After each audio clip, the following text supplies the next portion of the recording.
Hi my friends, मैं आपका दोस्त, आपका साथीदार और हिंदुस्तान का एक आम नागरिक आमिर इकबाल नातिक अपने वीडियो के जरिए आपके दरमियान में फिर आया हूँ। आने का रीज़न गलत बात नहीं, अब की बहुत गलत बात। एक खबीस, एक कुत्ता, नीच, जलील इंसान वसीम रिजवी, 8 अगस्त को उसने हेडलाइन इंडिया करके एक न्यूज़ चैनल है, उसके ऊपर अपना इंटरव्यू दिया था। कुछ 27 मिनट का उसका वो इंटरव्यू है, जिसमें उसने 14 मिनट इस्लाम के बारे में बदकलामी बदबख्ती किया है।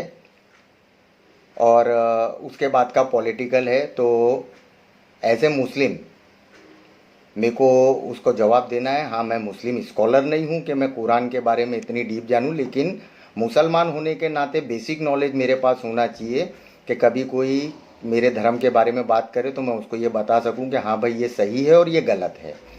तो बेसिक नॉलेज के हिसाब से मैं उसको ये जवाब देना चाहता हूँ, जब उसने ये बताया कि माज़अल्लाह अल्लाह भी झूठा, मोहम्मद भी झूठा और कुरान भी झूठा। क्यों? तो कुरान सिर्फ अरब के लिए आया था। उसका बोलना ये है कि उसके अंदर जितनी जिक्र है वो सिर्फ अरब के बारे में जिक्र है। तो गधे ने कभी, उल्लू के चरखे ने कभी अलहम का पारा नहीं पढ़ा है। अल्हम्दुलिल्लाह के अंदर क्या लिखा है? अल्हम्दुलिल्लाह रब्बिल आलमीन, यानी अल्लाह आलमीन का रब है। अब ये आलमीन क्या है? आलम मतलब एक दुनिया, और आलमीन मतलब बहुत सारी दुनिया। साइंस आज उसके पीछे लगी है। इस बात से अच्छी तो हमारी साइंस वर्ग के लोग हैं जो अरबी नहीं है, मुसलमान नहीं है, लेकिन वो उस चीज़ के पीछे लगे हैं। उनका कहना ये है कि हमारी अर्थ ऐसे ही दुनिया की तरह और भी बहुत सारी दुनिया है। ये आप जाके यूट्यूब के ऊपर चेक कर सकते हैं, जिससे साबित होता है कि वसीम रिजवी सिर्फ बकवास कर रहा है। दूसरा एग्जाम्पल मैं उसको देता हूँ। 1400 साल पहले ही यही अरब के अंदर मोहम्मद साहब से अल्लाह साहब के अंदर एक पूरा माँ और यानी माँ के शिकम से, यानी माँ के पेट से बच्चे की नशोनुमा, यानी उसकी ग्रोथिंग सिस्टम को कुरान के अंदर बताया है। तो उस चीज़ को भी अरब मुल्क वाले ने वो मशीन इन्वेंट नहीं किया है। उसको गैर मुस्लिम ने सुना, उसने मोहम्मद को सच्चा जाना, उसके अल्लाह को सच्चा जाना, उसने उसके ऊपर रिसर्च किया और उसने एक मशीन बनाया जिसको आज की तारीख में हम बोलते हैं सोनोग्राफी मशीन। यहाँ पर भी वसीम रिजवी झूठा, और कुरान के अंदर है कि झूठों पे अल्लाह की लानत। तो वसीम रिजवी तो ऐसी ही लानती हो गया। अच्छा, अब चलते हैं वसीम रिजवी। ये वसीम रिजवी है कौन? ये वसीम रिजवी यानी नाम के हिसाब से ये मुसलमान हुआ है ना। और मुसलमान के लिए ज़रूरी है कि अल्लाह को, उसके नबी को और उसके कलाम को मानना। और माज़अल्लाह ये तो उन सारी चीज़ों को झुठला रहा है, तो ये इस्लाम से बाहर हो गया। तो ये इस्लाम से बाहर हो जाता है कमीना कुत्ता, पता नहीं कौन सा नशा करके ये भांग खाता है, अफीम खाता है, क्या करता है, जो बदबख्ती करता रहता है। खैर, जैसा भी किया तो हमको भी चाहिए कि हमको उसका जवाब देना चाहिए। तो अब जब ये इस्लाम से बाहर हो जाता है तो हमको भी चाहिए कि हम इस लानती को किसी नाम से, क्योंकि लानत भेजने के लिए हमको कोई आइडेंटिटी या कोई नाम की ज़रूरत है, तो हम इसके लिए एक नाम चूज़ करते हैं। हाँ, मुर्तद।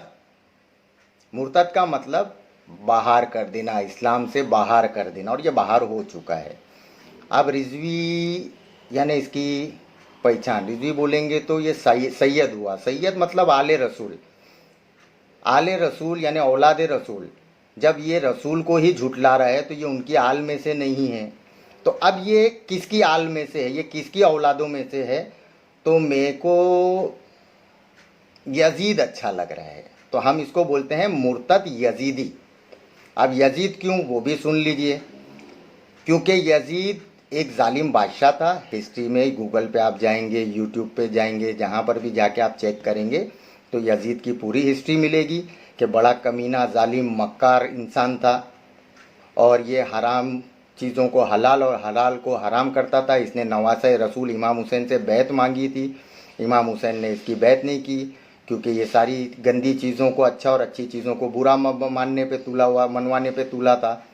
ये बुग़्ज़ रसूल में और आले रसूल में एक शेर पढ़ता था कि कैसी वही, कैसा कुरान, मोहम्मद ने एक ढोंग रचा है अपने और अपनी आल के लिए। तो जो यजीद आज से 1350 साल पहले बोल रहा था, वही आज ये खबीस बोल रहा है। मतलब ये डीएनए साबित हो गया कि ये किसकी नस्ल से है। तो हमारे मुसलमान भाई जितने भी हैं उनको चाहिए कि इसको मुर्तद यजीदी लानत करके इसके ऊपर लानत का सिलसिला शुरू कर दें। ये मुसलमान बचा नहीं तो इसको किसी फ़िरक़ों से और किसी चीज़ों से इसको काउंट नहीं करें। जैसा तस्लीमा नसरीन और सलमान रुश्दी, वैसी एक और खबीस आ गया। अब चलते हैं कि ये कर रहा क्यों है। तो एकदम सिंपल सा है, दो ही मिसाल से, ऐसे तो बहुत सारी मिसालें, क्लिप लंबी हो जाएगी, दो ही मिसालों से साबित हो गया कि जो कुरान आया था वो पूरे आलम इस्लाम के लिए, पूरे दुनिया के लिए आया था, खाली मुसलमानों के लिए नहीं, पूरी दुनिया के लिए आया था। और इस्लाम, अब ये कुरान है क्या, तो इसने उसके अंदर एक और चीज़ बताया कि इसके अंदर सिर्फ मार काट है। तो यही चीज़ मैं बताता चलूँ आपको। स्वामी लक्ष्मी शंकर आचार्य जी, इनका एक यूट्यूब के ऊपर क्या नाम है, मीडिया टुडे करके लिंक है यूट्यूब के ऊपर, उसके ऊपर आप जाके देखेंगे, 9 मिनट का इनका क्लिप है। आचार्य जी को भी किसी ने यही बताया था कि इस्लाम कट्टरता का मज़हब है, इसमें मार काट है, इसमें टेररिज्म है। तो उन्होंने अपनी एक किताब ये मालूम करते ही उन्होंने निकाले थे, जो बहुत चली थी।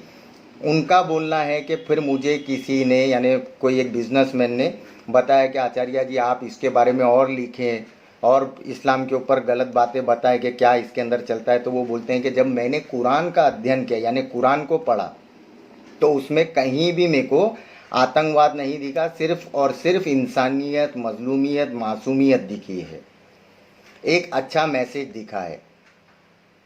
तो मैं तो बता चुका हूँ, वसीम रिजवी कौन सा नशा करते हैं वो नहीं मालूम, जो वो उसको आतंकवाद से जोड़ रहे हैं।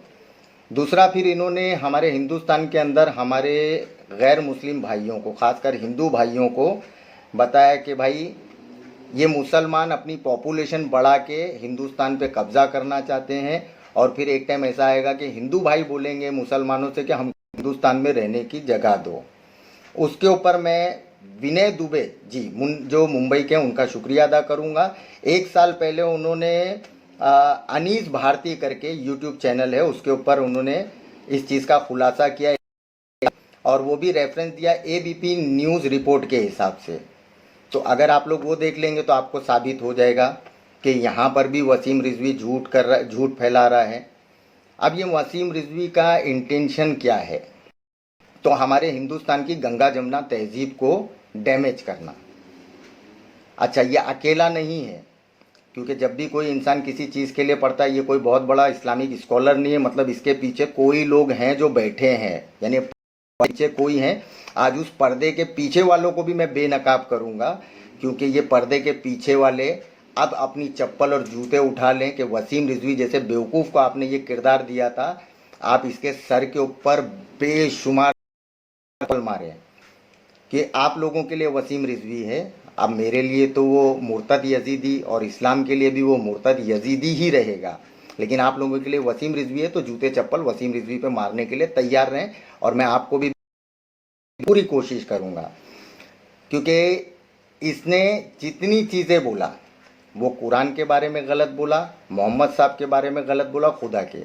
और ये इतिहास गवाह है कि जब जब मोहम्मद साहब की जीविका के ऊपर बुरा बोला गया, कुरान के ऊपर बुरा बोला गया, अल्लाह के ऊपर बुरा बोला गया, तब तब बहुत से लोगों ने ये बुरे को साबित करने के लिए नेगेटिव थिंकिंग को ले जाके, उन लोगों ने जब रिसर्च ऑफ कुरान और मोहम्मद साहब की जीविका पे, उनकी ज़िंदगी के ऊपर रिसर्च किए और अल्लाह पे रिसर्च किए, तो वो लोगों में सिर्फ दो ही चीज़ हुई। एक तो वो इस्लाम से मोहब्बत करने लगे, अगर उन्होंने अपना दीन नहीं बदला, लेकिन वो मुसलमानों से मोहब्बत करने लगे और उनके दिमाग में इस्लाम की इज्जत और बढ़ गई। दूसरे, ज़्यादातर लोग कन्वर्ट हो गए। तो वसीम रिजवी ने जो मेजॉरिटी बढ़ाने की हिंदुस्तान में बात की है ना, वो हमारे बच्चा पैदा करने से नहीं, वो अब लोग इस चीज़ का रिसर्च करेंगे और ख़ुद ब खुद देखेंगे कि इस्लाम सही में मोहब्बत का धर्म है कि नहीं। अब वसीम रिजवी को इस चीज़ के ऊपर मैं एक और मिसाल देता हूँ। ये बोलता है कि ये लोग अल्लाह अकबर बोल के लोगों का कत्ल करते हैं, यानी कट्टरपंथी करते हैं, मानो नहीं तो कत्ल कर दिए जाओगे। तो अल्लामा इकबाल साहब का एक शेर है, क्या खेल तमाशा हुआ इस्लाम की तकदीर के साथ, कत्ल शब्बीर हुए नारे तकबीर के साथ। तो ये जो शेर है ये करबला से है, करबला से यानी नवासे रसूल के कत्ल से है ये। तो इसमें यह साबित हुआ कि मुसलमानों के दो ग्रुप थे, एक तरफ 72 थे जो नवासे रसूल की तरफ थे और एक तरफ लाखों का मजमा था जो सामने था। तो ये शेर बोला गया कि भाई नारे तकबीर के साथ कत्ल हुए, तो ठीक है, वो मुसलमान नहीं थे, मुसलमान बने हुए थे, क्योंकि आज दिन तक बाद करबला से लोग यजीद को और यजीदियों को मुसलमान जानते ही नहीं हैं। जो जुल्म करता है उसको मुसलमानों के बीच में या इस्लाम में उसको कोई जगह हासिल नहीं है। तो मुर्तद रिजवी साहब, आपका डीएनए प्रूफ हो रहा है कि आप किस तरफ जा रहे हैं, और आपके पीछे के जो आका लोग हैं जिन्होंने आपको कौन सी किताब कौन से रेफरेंस दिए हैं, तो वो भी साफ साबित हो रहा है कि जैसा आपका बाप यजीद, वैसे ही उसको पढ़ाने वाले जो आपको पढ़ा रहे हैं वो लोग साबित हो गए। अब आपके भांडा फोड़ यानी आपका पूरे चेहरे पे से मैं नकाब उतारता हूँ। अभी हाल फिलहाल में आपकी एक क्लिप आई है जिसमें आपके सामने एक किताब रखी है, बाजू में कुछ पेपर रखे हैं। आपने बताया कि आज वसीम रिजवी ने कुरान को पूरा मुकम्मल कर लिया है, उसमें से मैंने उस 26 आयतों को, और आपने वो पेपर उठाया, बड़ी अदाकारी से वो पेपर को फाड़ा और बोले उसको बाहर निकाल दिया हूँ, और ये मैं पता नहीं किसको, all India Muslim personal law के लोगों को भेजूंगा और बोलूँगा कि देखो ये कुरान है। बेवकूफ़, जब तू मोहम्मद को ही गलत बोल रहा है, कुरान को ही गलत बोल रहा है, और अल्लाह को यानी अल्लाह से मोहम्मद तक और मोहम्मद से कुरान आया, जब तू इन चीज़ों को गलत बोल रहा है, तो जाहिल जो तू बुक सामने रखा है ये कहाँ से कुरान हो गई बे? अबे नशा कम करा कर, नशा कम करा कर। और इसके अंदर में इसने अपनी कब्र खुद खोद लिया है। देखना इसको लोग फिरौन की तरह इबरतनाक इसको बना के रख देंगे। इसने एक शख्सियत के, एक पॉलिटिकल शख्सियत के बारे में बात किया, असदुद्दीन ओवैसी साहब एक पार्टी के प्रेसिडेंट हैं, एमपी हैं, बैरिस्टर हैं और एक अच्छे ख़ानदान से हैं। उनको इसने बताया कि ये अबू बकर बगदादी है। तो सबसे अबू बकर बगदादी खिलाफत का दावा किया था, लेकिन ये तो बता कि वो मुसलमान था क्या, क्योंकि तेरे पास में बहुत ज़्यादा नॉलेज होगी ना। मैंने तो अभी बताया कि जो किसी मजलूम को मारता है उसका इंसानियत से लेना देना नहीं, धर्म से तो दूर की बात है, वो मुसलमान कहाँ हुआ? क्योंकि कुरान तो एक ही चीज़ बता रहा है कि मजलूमियत से चलो, इंसानियत से चलो, कहीं पे खून खराबे की बात नहीं है, और तू बता रहा है कि खून खराबा। दूसरा, तूने जो असदुद्दीन ओवैसी साहब को बोला है, तो मेरे ये अपने वीडियो के माध्यम से असदुद्दीन ओवैसी साहब से रिक्वेस्ट करूंगा कि असदुद्दीन ओवैसी साहब इसके ऊपर मानहानि का दावा ठोक दे, क्योंकि आप बैरिस्टर हैं और इसने आपको एक ISIS के चीफ से, जिसको हम लोग आतंकवादी जानते हैं, उससे मिलाया है। तो ये साबित करे, या तो आप आतंकवादी हो या आप साबित करो कि ये झूठा मक्कार है, इसने आपकी पूरी शख्सियत के ऊपर भूतान लगाया है।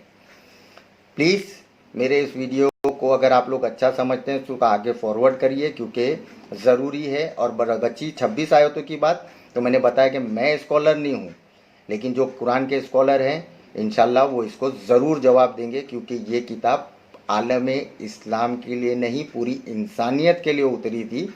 जो इसको पढ़ेगा वो इससे हिदायत हासिल करेगा। जैसे 2 मिसाल दे चुका, ऐसे ढेरों मिसाल कुरान के अंदर है। तो प्लीज़ इस कुरान के लिए, इस कुरान के बारे में आप नेगेटिव थिंकिंग रखते हैं, ये हर ज़बान में अवेलेबल है, आप इसको ज़रूर पढ़ें और पढ़ने के बाद में फ़ैसला कर लें कि वसीम रिजवी सच्चा है या इस्लाम सच्चा है। Thank you.